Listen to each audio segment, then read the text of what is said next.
So in my computer keyboard, first I open the Microsoft Word, and after that I am going to type here 1F3CC. Okay, I type like this 1F3CC. Now in my keyboard I simply press this Alt key and S key, this Alt key and this key. I am going to press these two keys at the same time.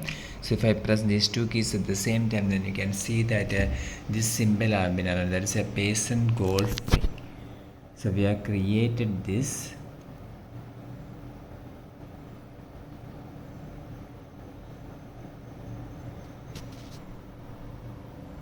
So okay, we have created this symbol. For more videos, you can subscribe and stay with Engineer Cell Online. Thank you.